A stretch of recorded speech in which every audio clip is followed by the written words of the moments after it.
26/11 हिंदुस्तान पर हमला हुआ। यह हमला युद्ध के बराबर था कि भारत की आर्थिक राजधानी को होस्टेज बना लिया गया था। 3-3 दिन तक आतंकवादी ताज होटल पर, ओबरॉय होटल पर, नरीमन हाउस पर, छत्रपति शिवाजी टर्मिनस पर गोलियां बरसा रहे थे। रक्त रंजित कर दी थी मुंबई की जमीन।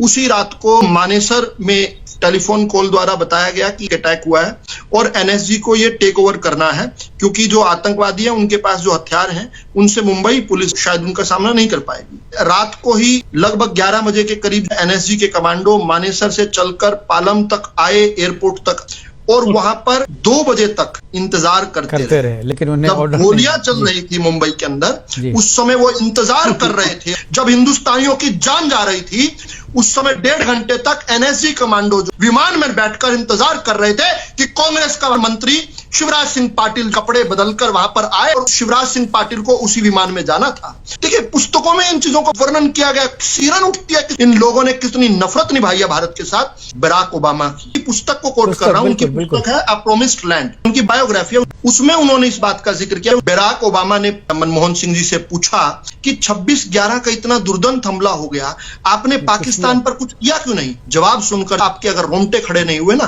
तो आप भारतीय नहीं हो सकते। जवाब मनमोहन सिंह ने यह दिया कि अगर हम पाकिस्तान पर हमला करते तो इसका अगले साल जो 2009 में चुनाव होने वाले थे, बीजेपी फायदा उठा लेती, मुस्लिम विरोधी माहौल बन जाता भारत में। अरे इस प्रकार से इन लोगों ने नोचा है। अगर आप कांग्रेस वालों से नफरत नहीं करते ना जी, तो आपके अंदर सहिष्णुता का एक सेल फालतू है। 20 जुलाई 2010 को मनमोहन सिंह जो अमेरिका के एम्बेसडर, उस समय के एम्बेसडर थे टिमोथी रोयमर, उनके लिए जो एक लंच होस्ट करते हैं, उस लंच के अंदर राहुल गांधी भी आते हैं। टिमोथी रोयमर ने राहुल गांधी से पूछा कि लश्कर तोयबा कितना बड़ा थ्रेट है भारत के लिए।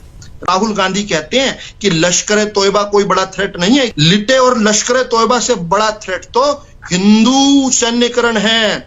विकीलीक्स में जो इसका खुलासा, मुंबई के तत्कालीन ज्वाइंट कमिश्नर थे राकेश मारिया, उनको केवल कंट्रोल रूम में सब इंस्पेक्टर लेवल का काम था, वो करने के लिए रोक दिया गया।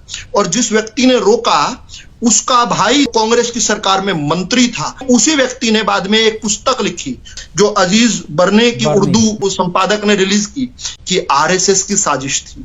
जब डेविड कोलमैन हेडली से भारत की जो एजेंसीज पूछने गई, उस समय के जो जेलर थे सैम स्टीफन्स, वो हैरान थे कि उनसे मुंबई अटैक के बारे में कोई जानकारी नहीं ली जा रही है। हिंदू और सेफरन टेररिज्म की बात की जा रही है। डेविड कोलमैन हेडली से हमारे लोग पूछताछ कर रहे हैं और उनको सीधा नैरेटिव दिया गया है कि किसी प्रकार से हिंदू एंगल इसमें जोड़ दीजिए। और जब लोग कहते हैं ना कि अचानक से ऐसा क्या हुआ कि 2014 के बाद मोदी की सरकार आ गई, तो जो कभी हैदराबाद में, कभी मालेगांव में, कभी मुंबई के अंदर, कभी दिल्ली के अंदर दीपावली और होली के सजे हुए बाजारों में, कभी वाराणसी लखनऊ के अंदर, कभी जयपुर अहमदाबाद के अंदर, कभी अक्षरधाम मंदिर के अंदर विस्फोट होते थे, अचानक से विस्फोट होने कैसे रुक गए? ये इंडियन मुजाहिदीन के लोग जो कहां चले गए? तो इसका जवाब यह है कि इंडियन मुजाहिदीन को स्लीपर सेल का काम जो सत्ताधारी कांग्रेस पार्टी कर रही थी, इसके ऊपर भी जो जांच होनी चाहिए।